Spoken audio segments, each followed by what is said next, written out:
않으면 나는 허수아비. 주님이 돌보아 주시지 않으면 나는 앵무새. 주님이 내 심령을 붙잡아 주셔야 합니다.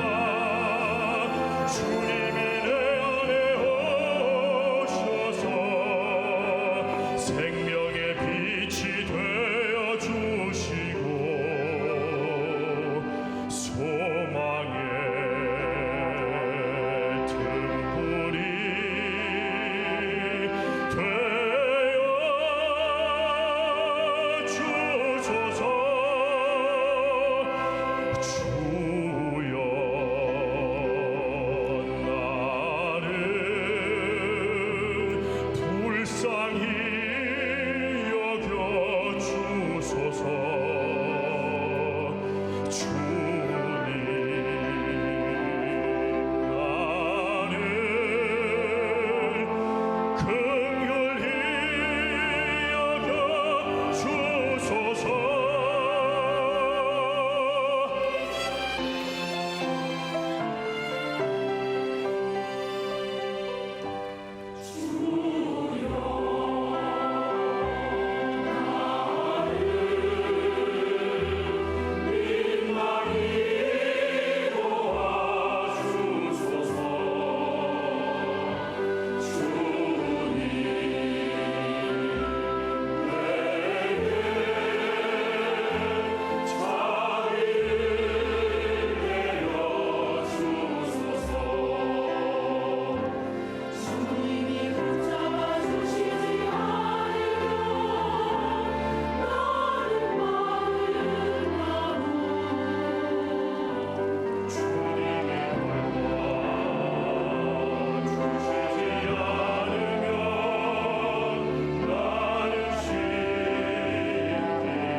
야, 우리 찬양대 정말 대단합니다.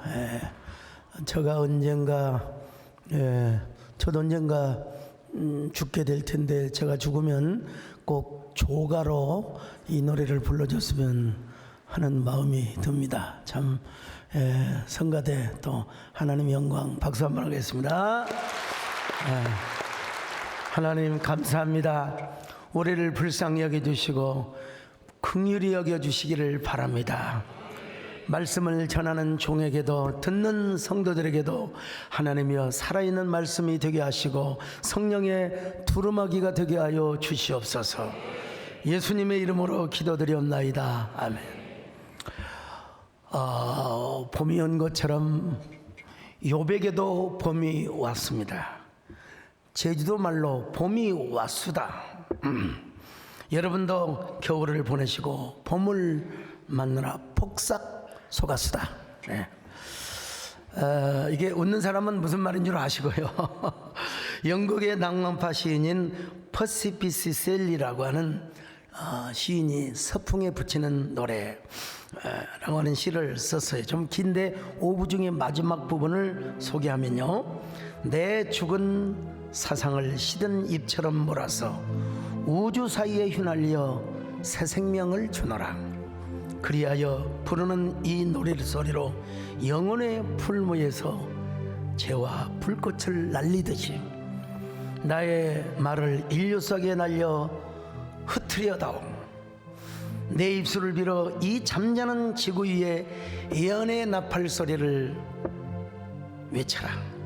오 바람이여, 겨울이 오면 봄은 멀지 않으리.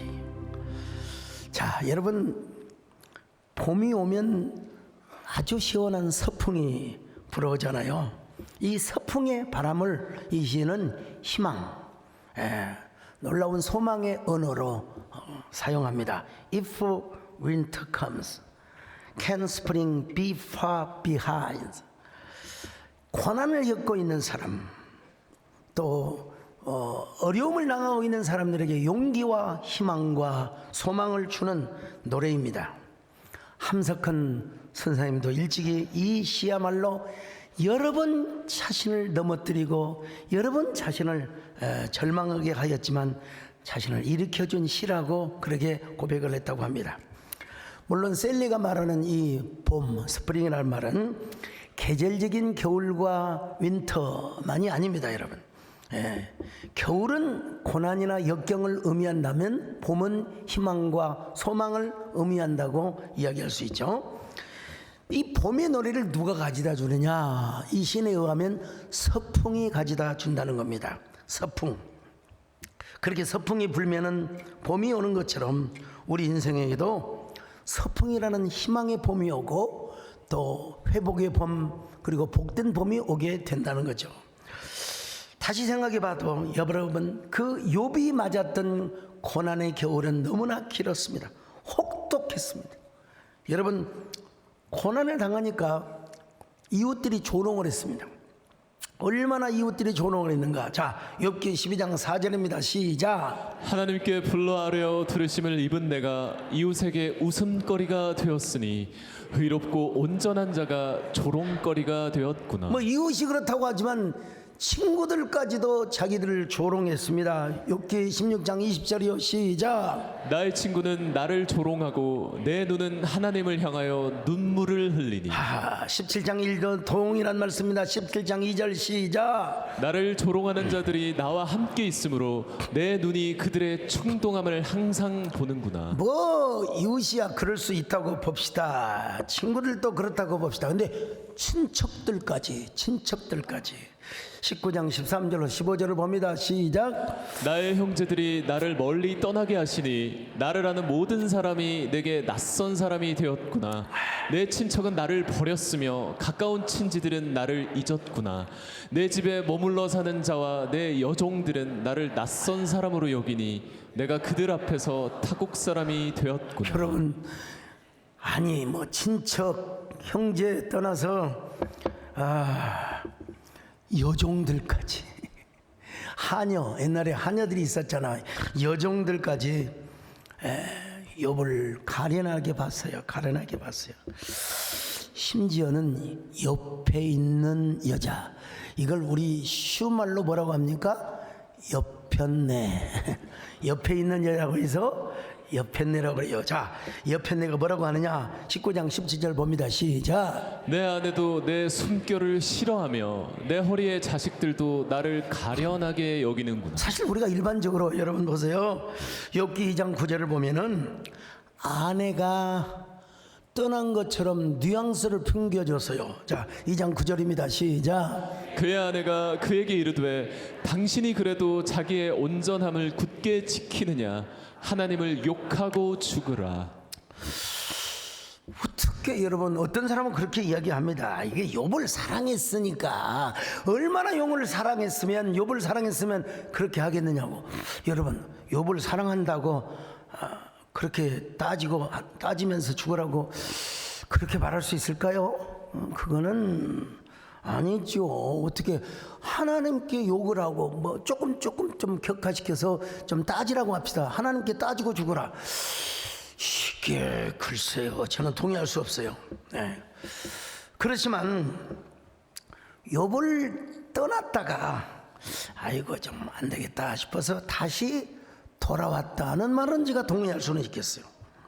저도 젊은 날 집사람과 많이 다퉜거든요. 뭐 때문에? 성격 차. 좀 간섭하지 말고 살자. 좀 그런데 어떻든 말싸움을 할 때 제가 져줄 걸 잘못했어요. 이제는 절대로 이기려고 생각하지 않습니다. 그냥 들어주려고 생각합니다, 여러분. 한 번은 집사람이 뿌락 화를 내고 그냥 문을 닫고 나가버리더라고요. 그래서 저러면 안 되는데. 그러고 저는 그러다가 이제 새벽기도 갔다 왔더니 집사람이 또 집에 딱 있더라고요. 그래서 아니 어디 갔다 왔어요? 그랬더니 찜질방에 갔다 왔어요. 찜질방도 볼까요? 자, 여러분 욥의 아내도 홧김에 여러분 갔을 수도 있어요. 자, 그래서 그 다음에 돌아왔으면 그 다음이 문제지. 그 다음에 잘 케어해줘야지요. 케어해줘야지요. 근데 욥의 아내가 옆에서 욥이 숨 쉬는 게 굉장히 힘들었나 봐요. 막 숨 쉬는 소리가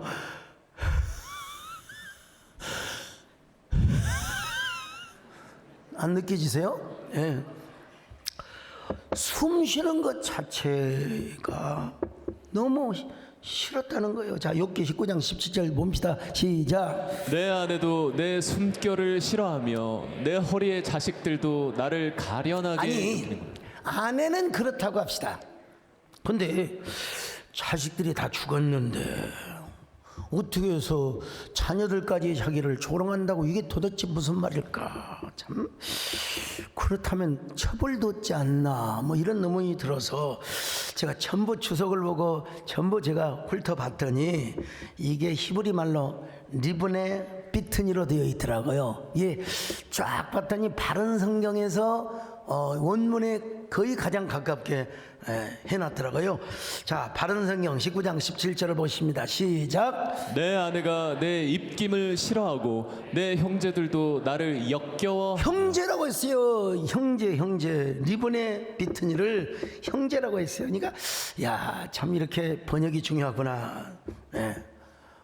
아무튼 요번 여름은 혹독한 겨울이라는 계절을 살아가고 있었습니다. 그럼에도 불구하고 요번요, 내일이라고 하는 희망, 내일이라고 하는 봄을 여러분 절대로 잃지 않았습니다. 소망을 가졌단 말입니다. 욥기 14장 15절입니다. 시작. 주께서는 나를 부르시겠고 나는 대답하겠나이다.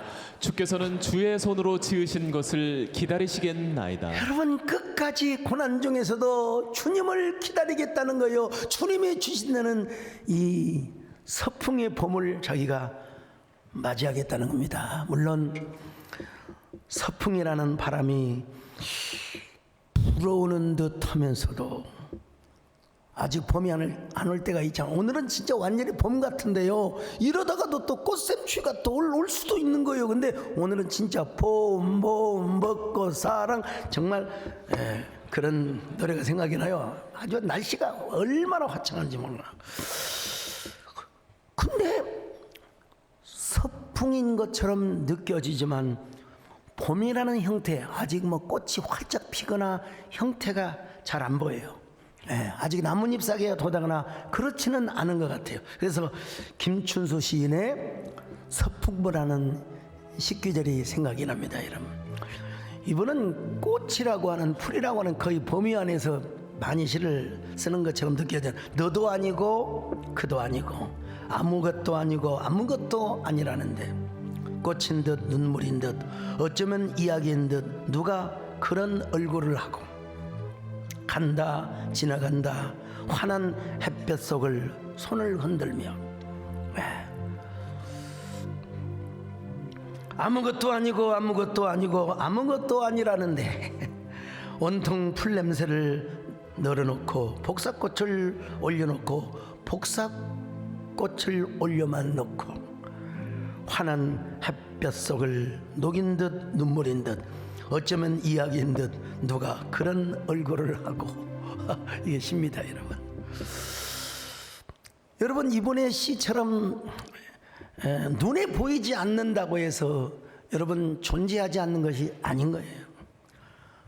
바람은 보입니까? 안 보이잖아요.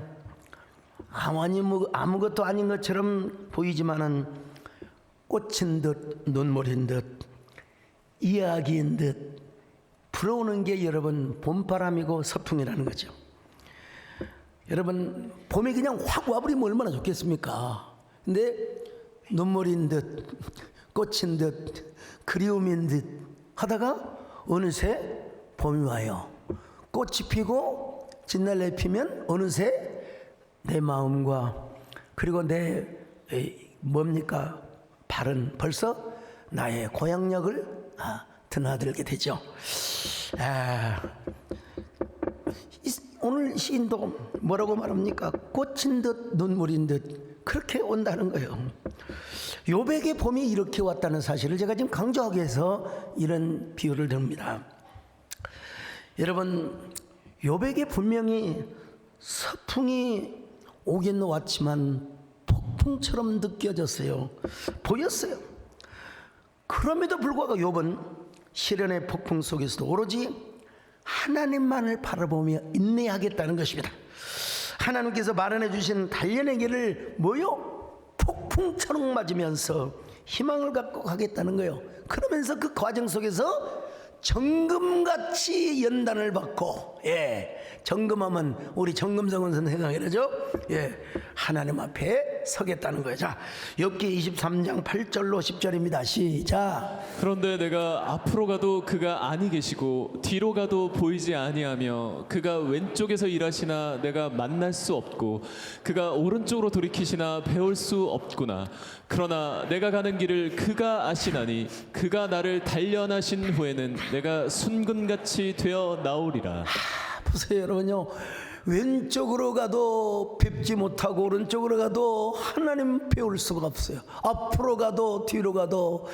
이야, 여러분 이게 진짜 어두움 자체 속에 있습니다. 그러나 그런 과정 속에서 욥에게 생명의 길이 하나 있었어요. 그 생명의 길은 서풍을 맞으면서 바로 봄을 맞는 거요. 이제는 겨울이 지나고 봄을 맞는 거요. 그 욥은 고백했지 않습니까? 내가 가는 길을 그가 아시나니 그가 나를 단련하신 후에는 내가 순금과 같이 정금과 같이 나오리라. 그래서 우리가 이런 노래 부르지 않습니까 여러분은? 나의 길 오직 그가 아시나니 나를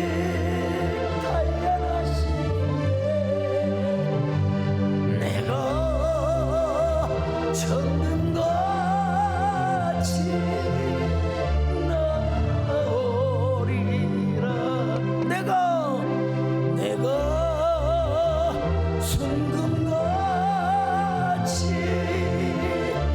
나오리. 이런 욥에게 하나님께서 나타나셨는데 어떻게 나타나셨다고요? 폭풍 가운데 나타나셨다고 했어요. 그리고 욥에게 그냥 말씀하신 게 아니라 질문을 하셨다고 했어요. 근데 그 질문이 뭐가 벽보가 되어서 그 벽보 속에 자신의 사진이 담겨 있더라. 그랬을 때 욥은 뭐 했다고 그랬어요? 자기가 은근하게 하나님 앞에 불만하고 약간 회의를 품었던 거, 이런 것들 다 주님 앞에 회개하고 다시 정금처럼 서게 되었다는 거예요. 자, 욥기 42장 6절입니다. 시작. 그러므로 내가 스스로 거두어드리고 티끌과 재 가운데서 회개하나이다. 그렇게 회개를 하였을 때 마침내 여러분 욥의 세 친구들로 하여금 욥을 어떻게 했어요? 제사장으로 모시도록 했어요. 제사장으로 삼고 수소 7마리와 순양 7마리를 가지고 하나님께 번제를 요즘 말로 하면 예물을 드리도록 했다 이 말입니다. 자, 욥기 42장 9절입니다. 시작. 예, 대만 사람 엘리바스와 수아 사람 빌닷과 나아마 사람 소발이 가서 여호와께서 자기들에게 명령하신 대로 행하니라. 여호와께서 욥을 기쁘게 받으셨더라. 자, 이렇게 사실 성경이 끝나도 돼요. 근데 하나님께서는 한 단락을 또 묶어 두셨습니다. 예.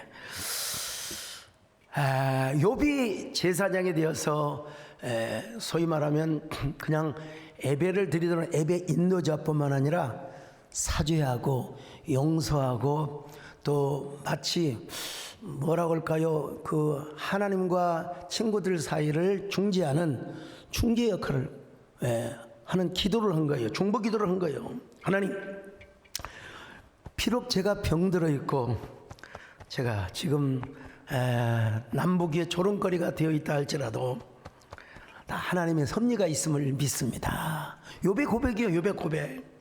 저들이 모르고 함부로 말을 내뱉었습니다. 그러면 하나님, 저들의 말실수를 용서하여 주옵소서. 저들의 허물을 사하여 주옵소서. 아마도 이런 내용의 기도를 막 짧게는 안 하고 좀 상당히 길게 했을 겁니다, 여러분. 그러는 동안에 그런 때에 성경을 보니까 진심 어린 마음으로 아주 기쁜 마음으로 하나님께 기도를 드렸더니 하나님께서 욥의 기도를 들으시고 욥의 모든 종기가 다 사라지게, 여기 조남이 종기이신 분들은 용서하시길 바랍니다만은 머리에서 발끝까지 종기가 가득했거든요. 근데 그렇게 얼굴이 깨끗해지고 온몸이 밝아지는 그 모습을 바라보면서 우리가 욥을 잘못 정죄했구나. 욥이 고난받는 것은 죄로 인하여 받는 것이 아니었구나. 지내놓고 보니까 의인도 고난을 받나 보구나. 하나님은 가난한 사람을 부하게 하시고 부한 사람을 가난하게도 하시고. 여러분, 그랬을 때 하나님께서 욥을 공경으로부터 해방시켜 주셨다는 것입니다. 여기 공경이란 말은 히브리 말로 쉐비트라고, 쉐비트. 포로, 사로잡힘이란 말입니다. 무엇의 포로가 되었단 말입니까? 질병, 상실, 빼앗김, 여러 가지 의미가 있겠죠. 그 공경이 얼마나 길었으면 포로라는 말을 여러분 사용하였을까. 근데 하나님께서 그 모든 포로, 그 모든 구속, 그 모든 공경으로부터 여러분 해방을 시켜 주셨다는 것입니다. 그리고 이전 소유보다 갑절로 하나님이 축복을 해 주셨다는 것입니다. 자, 욥기 42장 10절입니다. 시작. 욥이 그의 친구들을 위하여 기도할 때 여호와께서 욥의 곤경을 돌이키시고 여호와께서 욥에게 이전 모든 소유보다 갑절이나 주신지라. 이게 그 개역 개정판에 욥이 그의 친구들을 기도할 때, 이게 바로 히브리에서는 베이트팔러라는 말입니다. 욥이 친구들을 위하여 기도하고 있는 바로 그때에, 그 시간에 모든 곤경이 다 물러가 버렸다는 것입니다. 여러분, 몇 가지 우리가 좀 질문을 할 수 있는 대목이 있긴 있어요. 눈여겨봐야 할 대목. 하나님께서 그의 자녀와 재물과 건강을 동시에 주셨단 말인가? 제가 보기에는 병은 동시에 아마 고쳐 주셨을 거예요. 근데 언제 그랬느냐? 친구들을 위하여 기도하고 용서를 하고. 우리 하나님께서는요 굉장히 그 화목을 좋아하신 것 같아요. 나는 오늘 홍원표 장로님 너무너무 기도 감사한데 그 정치적인 그런 면을 전혀 반영하지 않고 좀 아주 그냥 신앙적으로 기도를 해주셔서 정말 감사한데요. 어쨌든 욥이 머리에서 발끝까지 그냥 온갖 악창, 종기로 가득했거든요. 이 악창이라고 하는 것은 뭐 천연두, 한센병은 아닌 것 같아요. 아무리 조사를 해봐도 대개 학자들이 천연두, 상피병, 천포창, 악성 대상포진 뭐 이런 걸로 추정을 해요. 그런데 그 책 가운데 앉아서 그 깨진 기와장 아니 뭐여 그 질그릇 조각으로 그냥 자기를 막 긋고 있어요. 자, 욥기 2장 7절 8절 시작. 사탄이 이에 여호와 앞에서 물러가서 욥을 쳐서 그의 발바닥에서 정수리까지 종기가 나게 한지라. 욥이 제 가운데 앉아서 질그릇 조각을 가져다가 몸을 긁고 있더니. 요즘 성경에는 질그릇 조각이에요. 질그릇 조각. 얼마나 괴로웠을까, 얼마나 힘들었을까. 우리 옛날 촌에서 이 몇 마리만 있어도 그냥 얼마나 간지러웠습니까? 그냥 가리개로 막 긋고 그냥 저녁이면 내일을 벗어서 이를 잡고 틱틱거리고 그냥 참 아이고. 그것도 안 되면 막 호롱불에다가 태워야 막 썩혀라고 막 틱틱틱 태우고. 자, 할머니들이 그랬어요. 우리가 그런 건 아니고. 켈리 M 카피 교수가 쓰신 고통의 신학이라는 책이 있어요. 이게 사실 우리 교회 협동 목사님이 조현진 박사님이 번역을 해서 저한테 주셨어요. 그래서 참 고통스럽게 읽은 책입니다. 제가. 근데 욥은요, 하나님이 낯설게 보였을지도 모른다는 거예요. 고통을 당할 때 내가 왜 이런 고난을 당하지? 왜 내가 이런 고통을 당하지? 라고 하나님이 낯설게 여겨질 수도 있다는 것입니다. 제가 이 책을 저도 고통스럽게 읽었어요. 왜? 고통의 신학이기 때문에. 실제로 욥기 23장을 보면은 욥이 회의 아닌 회의, 또 은근한 뭐라고 할까요? 하나님께 질문을 던져댑니다. 그런데 그런 욥기 42장 5절에서 주님을 직접 목격하고 6절에서 회개를 한 다음에 그리고 나중에 뭐라고 합니까? 친구들을 위하여 기도하였을 때, 중보 기도를 하고 사죄의 기도를 드렸을 때 욥의 몸이 깨끗하게 고쳐져 있더라는 겁니다. 그리고 욥을 처참하게 했던 모든 곤경이 싹 사라져버렸다는 거예요. 오늘 여러분에게 처해졌던 곤경이 사라지시기를 바랍니다. 역경이 사라지시기를 바랍니다. 욥의 곤경이 다 사라졌는데 여기서 또 질문을 제기할 수 있습니다. 첫째는 뭐냐면 사탄이가 오늘날도 지가 원하는 대로 우리에게 고통과 질병을 가져줄 수 있단 말인가? 아니죠, 여러분. 하나님의 허락할 때만 가능한 겁니다, 여러분요. 하나님 허락하셔요. 자, 욥기 1장 12절 시작. 여호와께서 사탄에게 이르시되 내가 그의 소유물을 다 내 손에 맡기노라. 다만 그의 몸에는 내 손을 대지 말지니라.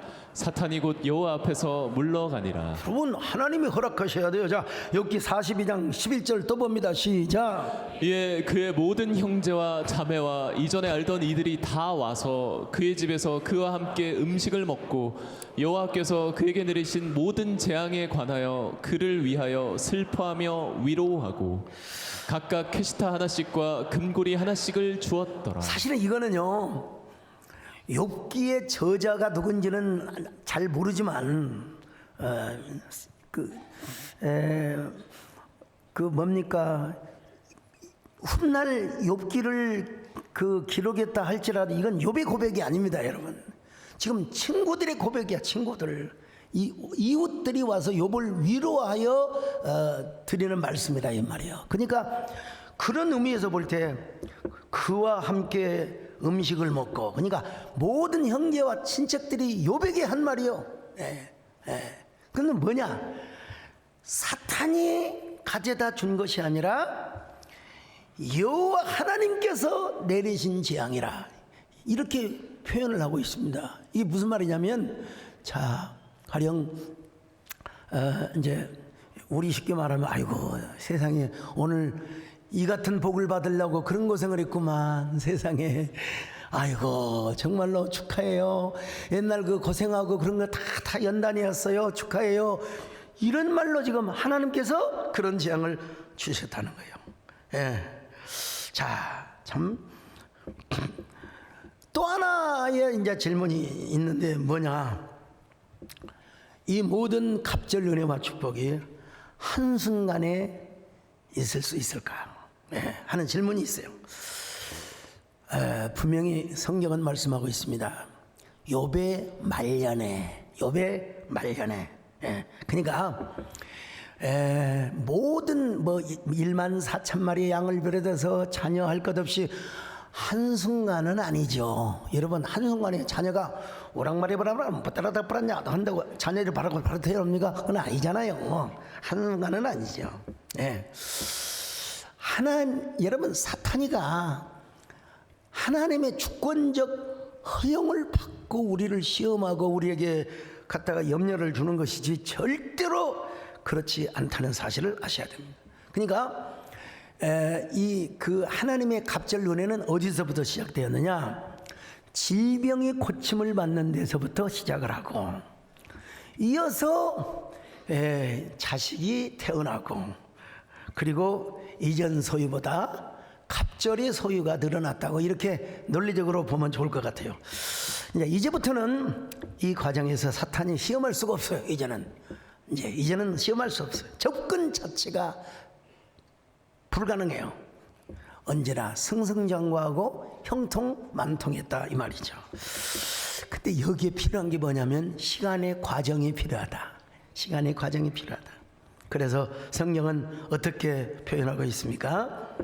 하나님께서 욥의 말년에 복을 줬다. 양 1만 4천, 낙타가 6천이요, 소가 1,000결이요, 암나귀가 1,000이라고. 자, 욥기 42장 10절입니다. 시작. 욥이 그의 친구들을 위하여 기도할 때 여호와께서 욥의 곤경을 돌이키시고 여호와께서 욥에게 이전 모든 소유보다 갑절이나 주신. 하여간 여기서는 결론적 서사입니다, 여러분요. 그런데 또 42장 12절을 보면 또 조금 시간적 서사가 있습니다. 같이 봅니다. 시작. 여호와께서 욥의 말년에 욥에게 처음보다 더 복을 주시니 그가 양 14,000과 낙타 6,000과 소 1,000결이와 암나귀 1,000을 두었고. 욥의 말년에 하나님이 이런 복을 주셨다고 했습니다.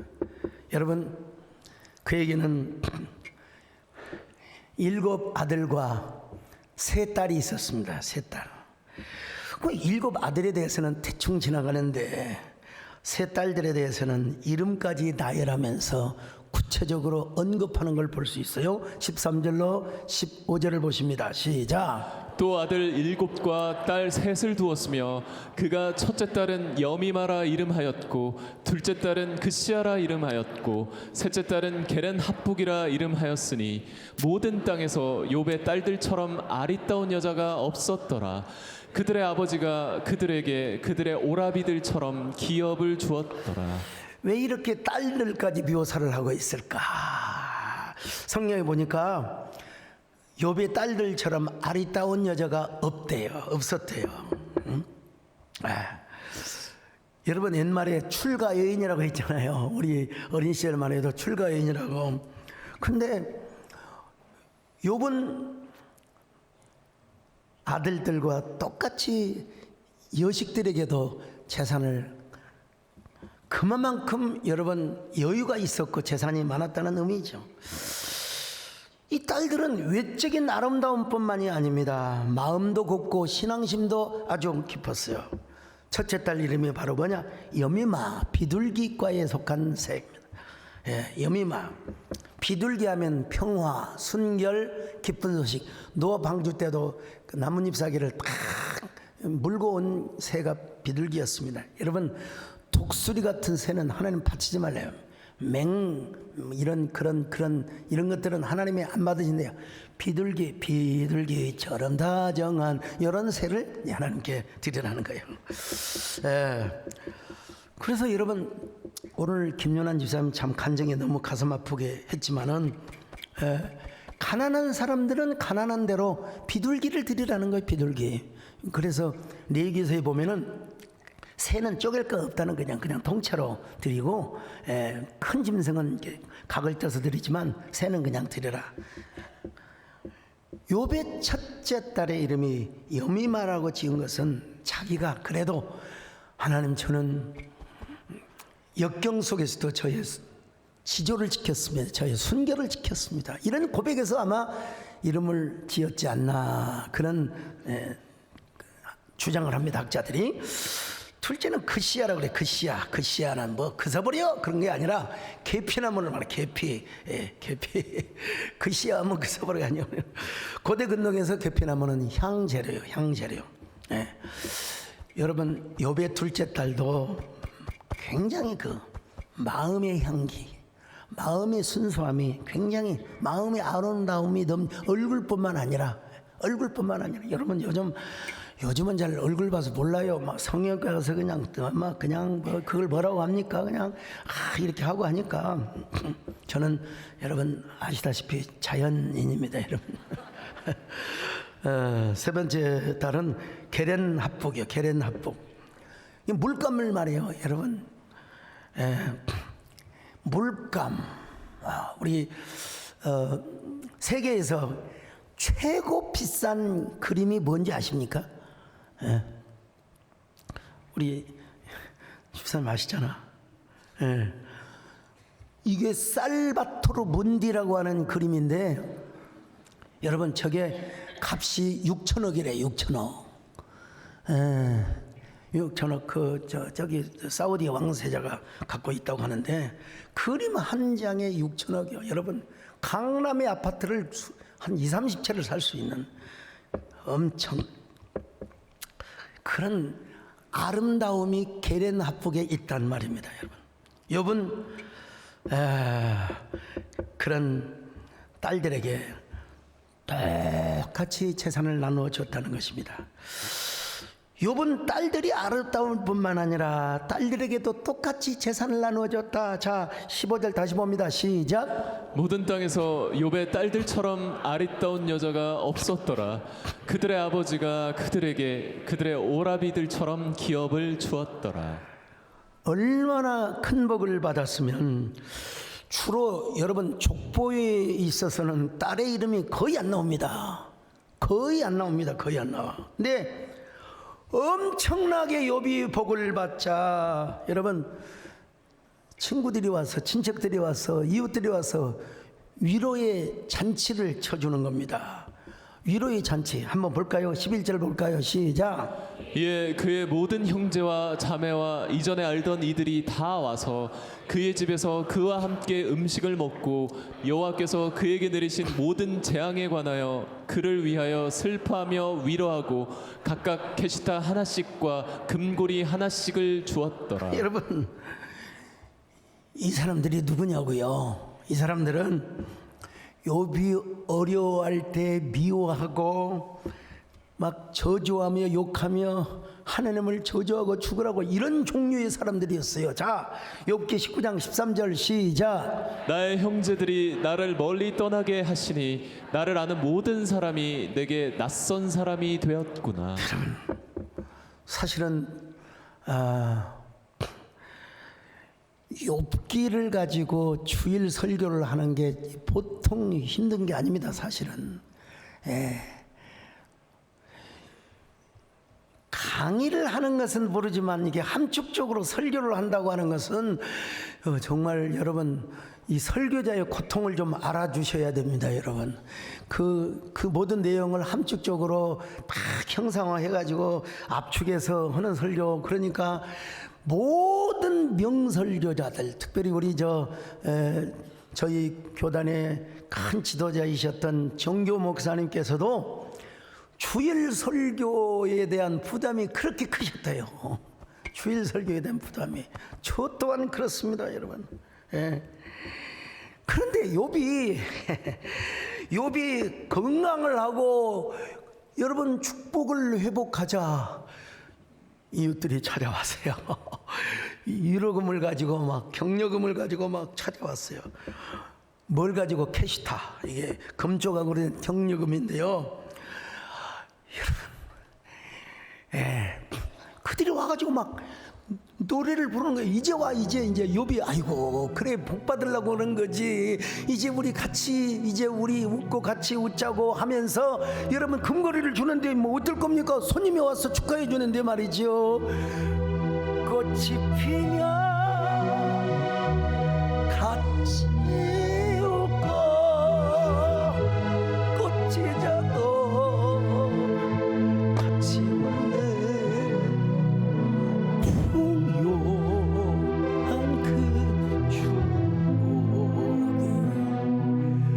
봄날은 온다. 자 여러분, 이때 욥이 그 캐시타라고 하는 금덩어리를 받아야 할까요, 말아야 할까요? 받아야 해요, 말아야 돼요? 김창년 우리 장로님, 당연히 받아야죠.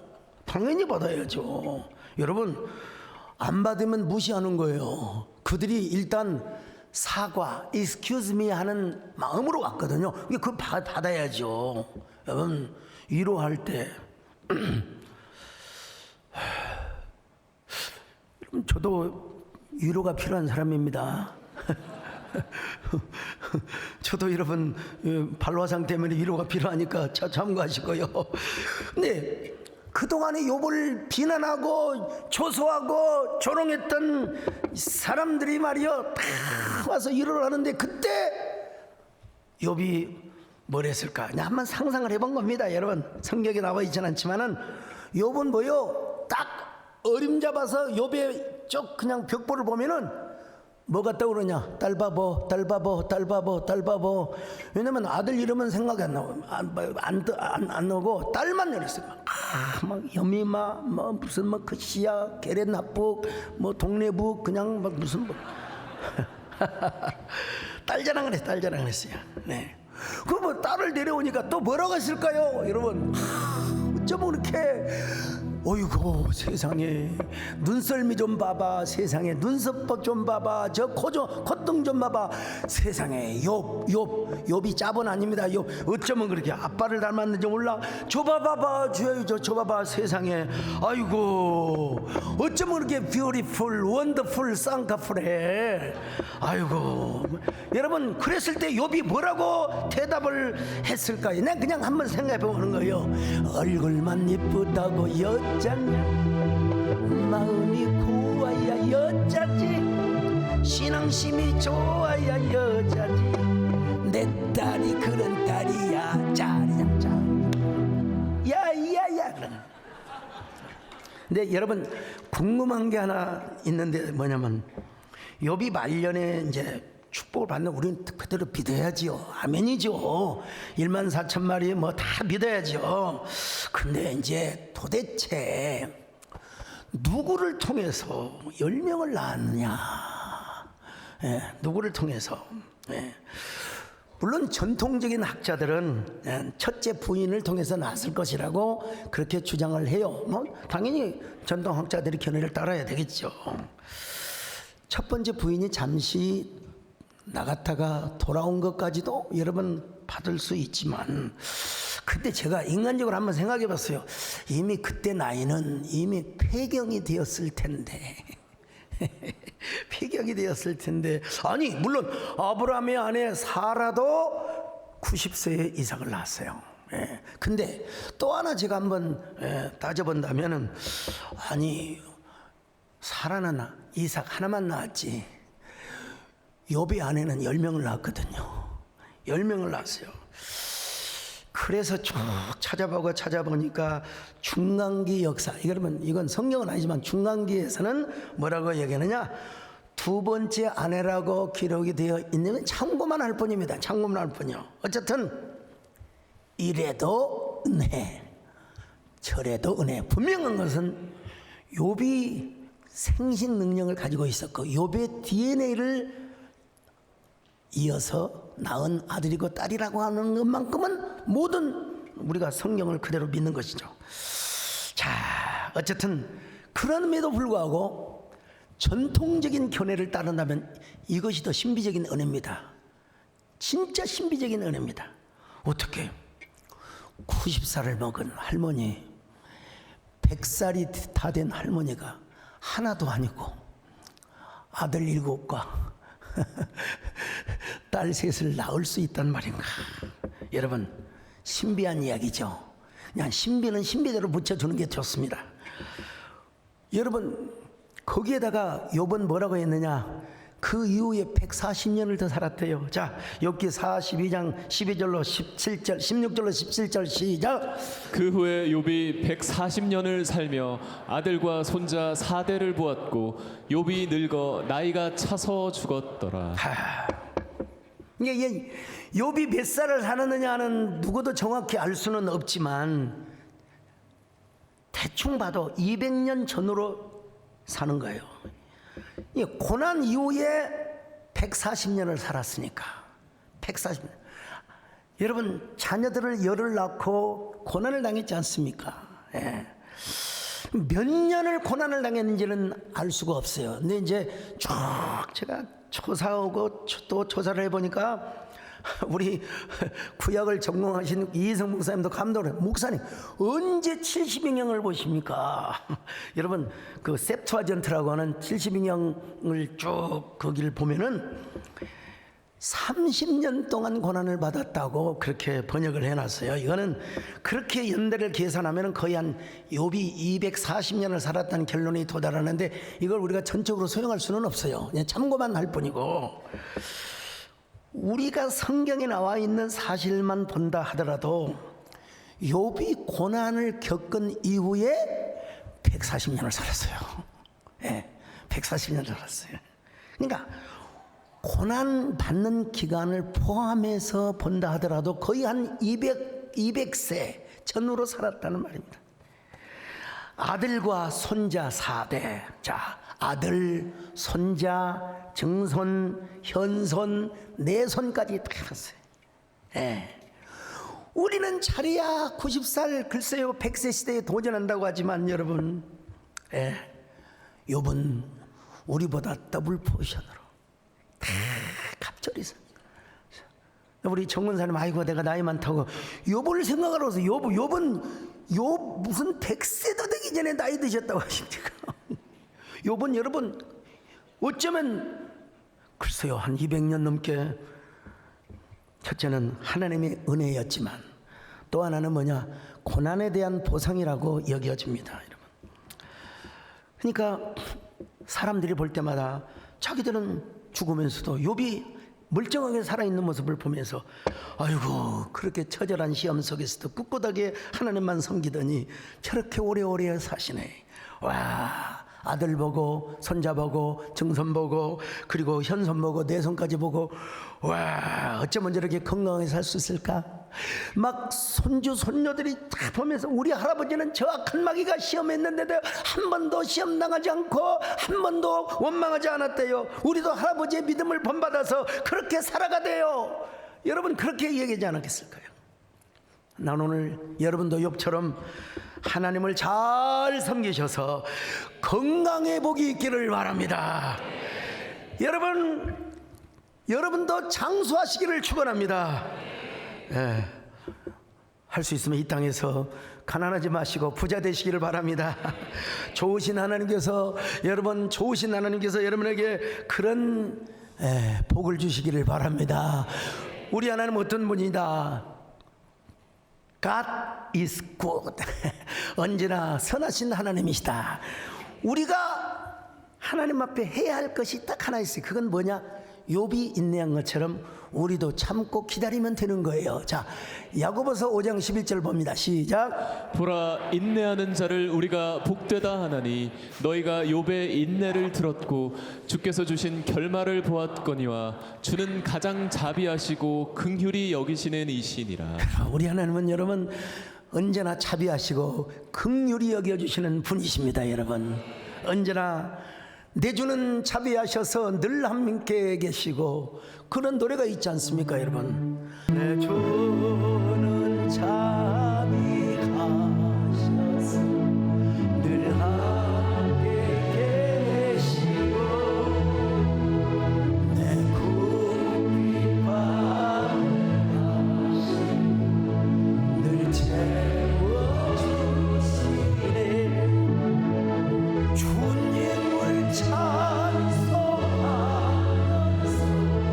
할렐루야 할렐루야 내 앞길 험악하여 나 주님만. 그러니까 여러분, 요번요 4대손을 보면서 병들어 비명 행사한 것이 아닙니다. 나이가 차서, 기한이 차서 그냥 자기의 수명대로 산 거예요. 자, 욥기 42장 17절입니다. 시작. 욥이 늙어 나이가 차서 죽었더라. 기한을 충분히 채웠단 말입니다. 무슨 말이냐면 살 만큼 살았다는 겁니다. 몸을 가진 인간으로서 후회가 없었다는 말입니다. 여러분, 죽을 때까지도 여러분 아쉬움이 없었다는 것입니다. 탄식이 없었다는 겁니다. 여러분, 오로지 하나님을 갈망하면서 오로지 하나님을 어떻게 합니까? 바라보면서 엄청난 장수의 축복을 누렸어요. 그런 그에게는 또 하나의 봄이 있었어요. 진짜 그가 하나님을 만났다면 고난의 때에도 이렇게 고백했거든요. 내 가족이 벗김을 당한 후에도 내가 내 가족 육체 바깥에서 하나님을 보리라고. 이 부활절에 많이 설교하는 설교인데요. 자, 욥기 19장 26절 시작. 내 가죽이 벗김을 당한 뒤에도 내가 육체 밖에서 하나님을 보리라. 고난을 당할 때 이런 고백을 했다면 여러분, 이제 영원한 하나님의 집 앞에서 영원한 천국문에 이르를 때 여러분, 그가 맞는 봄은 제2의 봄이었습니다. 세상을 떠나갈 때도 후회함이 없었어요. 탄식이 없었어요. 이제는 하나님에 대한 갈망, 영원한 천국에 대한 욥의 축복을 그냥 갑절 축복, 갑절 은혜로만 생각하면 안 됩니다. 이제는 영원한 양이 1만 4천이요 낙타가 6천 마리요 뭐 소가 1천 개요 암낙이, 이게 중요한 게 아니라 내가 이 세상에서 가장 잘한 일은 내가 하나님을 섬기는 것이었다. 내가 하나님을 찬양하는 것이었습니다. 이 땅에서 그렇거니와 저 영원한 천국에서 나는 하나님만 영원히 섬기며 살아가겠습니다. 부디 저를 그러한 집으로 인도하여 주시옵소서.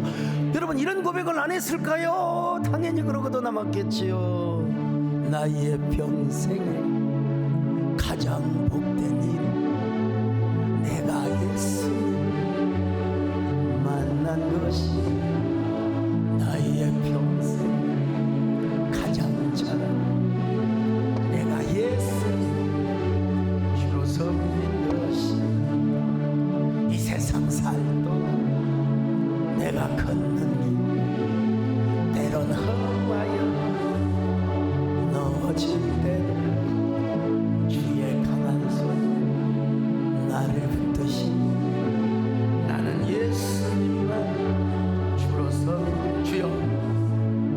여러분, 이렇게 욥에게 봄이 온 것처럼 여러분, 우리에게도 봄이 오고 있지 않습니까? 여러분, 주여 계절이라는 봄을 넘어서 인생의 봄이 오게 하여 주옵소서. 거룩한 성령의 서풍이 불어오게 하여 주옵소서. 욥에게만 갑절 은혜, 갑절 축복을 받는 것이 아니라 우리에게도 그런 갑절 은혜가 불어오게 하여 주옵소서. 갑절의 은혜를 가져오는 서풍이 불어오게 하여 주옵소서. 서풍을 맞으며 언젠가 영원한 봄을 맞는 저희들 되게 하여 주시옵소서. 하나님, 여기까지 살아온 것 감사합니다. 또 인도해 주신 것도 감사합니다. 하나님, 우리 하나님이 영광 받아주시고 앞으로의 삶도 책임져 주시기를 바랍니다. 함께 하시기를 바라옵고 오직 하나님께 영광 돌리는 삶을 살기를 원하오며 예수님의 이름으로 기도드리옵나이다.